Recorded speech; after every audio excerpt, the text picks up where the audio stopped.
All right, everybody, this is Ray with the Tone Central podcast. How you guys doing tonight? What we're going to do tonight's our first shop session. So what we're going to do is we're going to start building a jig. This jig is a little bit different than ones I've seen online. Most people build a single function jig. It's either a neck clamping jig or a truss rod channel jig. What I'm going to build in this video is a dual purpose jig because we're limited in space here at Tone Central, as you can see.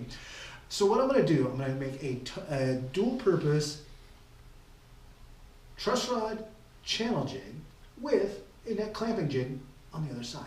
So we're going to cut down on space, save wood, save everything. It's going to be a win-win-win.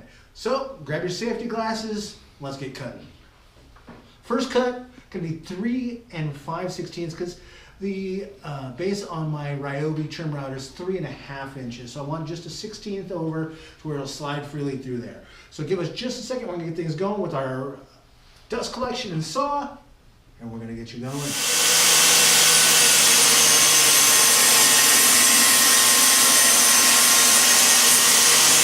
Okay, so here's our first piece. This is going to be the base. When we're cutting the truss rod channel, the neck blank will sit in here, and the rest of the jig will hold everything in place. So we're going to change our measurements here and do our next cut. All right, so the next cut here is going to be 6 inches. All right, square everything up. Lock it down. And we've been having a little trouble with our fence tonight, so what we're going to do is going to put an extra clamp on the other end just to be safe.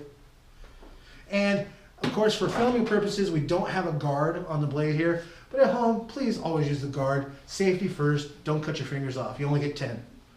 So here we go. Our side pieces on both sides are going to be 6 inches tall. So the jig is going to be about 4 inches wide, about 6 inches tall. So very small, going to be able to fit it in a corner. Don't have to worry about a giant place to store it. So here we go. We're going to fire up our dust collection and get our saw rolling and do our next 2 cuts.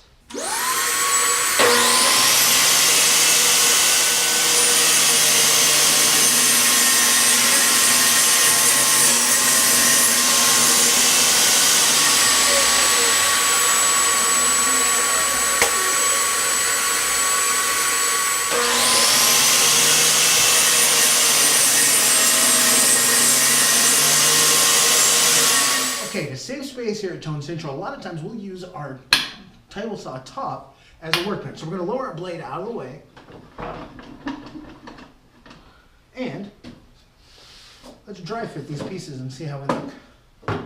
So what we're going to do, each of these sides, 6 inches of course, we're going to take this piece in the middle and we're going to actually put it exactly in the middle.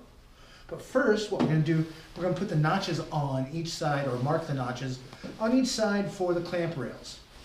So I'm going to go grab some pencils and a clamp. We'll get to it in just a minute. Right now, I'm going to mark the edges for our spacing for the clamp. So what we're going to do, we're going to start a clamp 2 inches from the end, and then every 3 inches after that. So 2 inches from the end, then every 3 inches after that. So that'll give us an even spacing for the clamping pressure for 3-piece necks and things like that. So. Okay, so we got our spacing marked here. So now we're going to put a line all the way across, make sure both match. This way both pieces are exactly the same.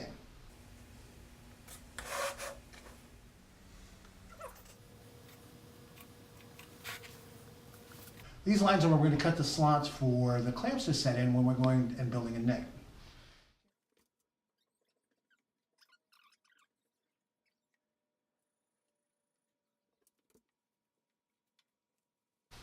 Okay, so now we're going to get some drill bits and drill pilot holes to cut to for these slots for our handy dandy clamping jig.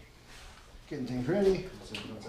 What we're going to do, we're going to line up our bit with the base of the channel.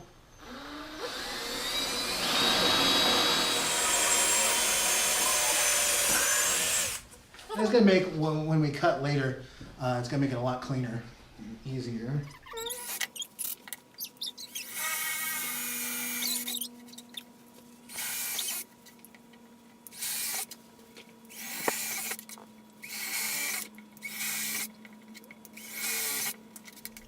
All right, we're to a point where it's probably time to stop. It's getting kind of late, don't want to wake up the neighbors. So what we're going to do, we're going to clean up really fast.